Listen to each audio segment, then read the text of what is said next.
Have you ever been dismissed by someone who didn't know you owned the very building they worked in? If you've ever felt underestimated, this story will strike a chord. So stay with me, because in this lounge, power, pride, and prejudice are about to collide. And in the next 45 minutes, you'll see how one woman turned humiliation into a lesson the world will never forget. It was 10:17 a.m. on a humid Miami morning. The marble floors of Summit Wealth Bank gleamed under the bright lights.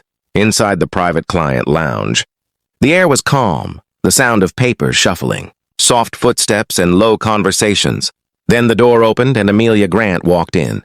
She was 46 years old, dressed in dark washed jeans, a pale blue cashmere sweater, and simple black loafers. No designer bag, no diamonds, no flashy symbols of wealth. Just a slim leather tablet case in her hand and a quiet confidence in her stride. She approached the teller calmly.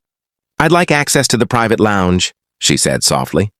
The teller, without hesitation, guided her to the glass-partitioned room.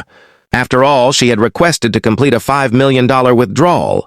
Amelia walked in, sat down, and opened her tablet. Rachel shook her head with a smirk. "You're not verified. This isn't a walk-in center." The tension in the room thickened. At another table, Daniel Cruz, a 31-year-old tech entrepreneur, quietly raised his phone. The small red light glowed. He was recording.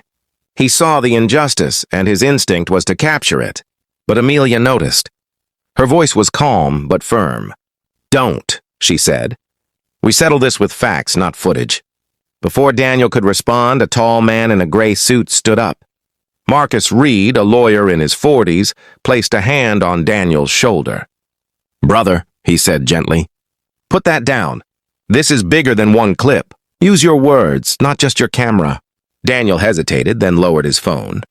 The lounge grew tense, heavy with silence. Beside Amelia, a young woman had been sitting quietly all this time. Her name was Sophie Lane, 28, hands gripping her purse, lips pressed in fury. Finally, she couldn't hold it any longer. "This is foul," she whispered. Amelia turned her head, eyes steady. "Speak up," she said. "Let them hear it." Sophie stood, her voice trembling but clear. "She's not the problem." "You are," she said, pointing at Rachel and Olivia. Olivia smirked. "Security's on standby," she muttered. From across the room, Charles Hunt leaned lazily against a pillar. "You all really think this woman has millions sitting here?" he mocked. "Pawn shops down the street." He slipped a folded note across the marble floor. It skidded to a stop at Amelia's foot. Sophie bent down, picked it up, and read aloud. "Go to a pawn shop." A collective gasp swept through the lounge. An elderly woman clutched her handbag tighter. A young father with a toddler stared wide-eyed.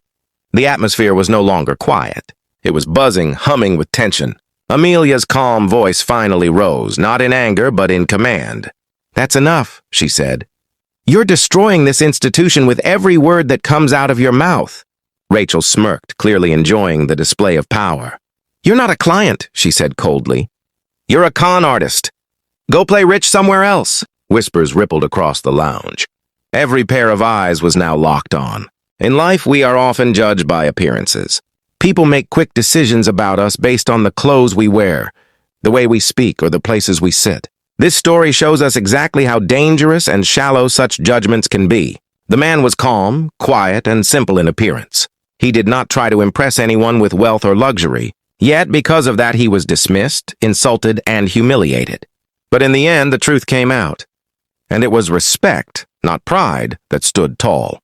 The first lesson we learn is that respect is not something others give to you. It is something you carry within yourself. When Marcus was insulted, he had every right to raise his voice, to fight back, to embarrass the one who embarrassed him. But he did not.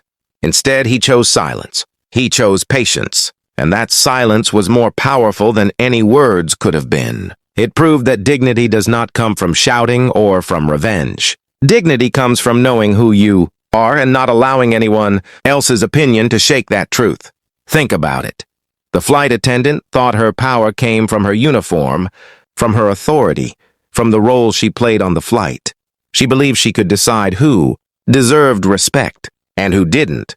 But power that is built on arrogance is weak. It looks strong for a moment, but when it is tested, it breaks easily. That is what happened here. Nicole's pride collapsed in front of everyone, and the respect she once demanded turned into shame. This teaches us another lesson. Pride and arrogance are temporary. They may make you feel powerful for a short time, but they never last. Respect, however, lasts forever. When you treat people with kindness, when you value others without judgment, that respect remains long after the moment has passed. People remember the way you made them feel, not the way you tried to control them. Now let's think about ourselves.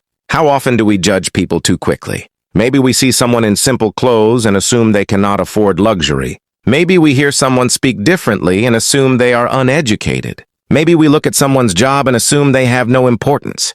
But what this story teaches us is that you never truly know who someone is or what they carry within them.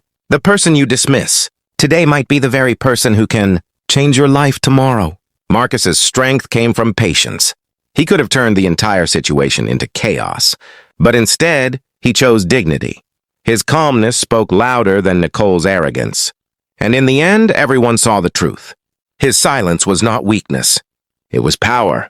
His patience was not surrender. It was control.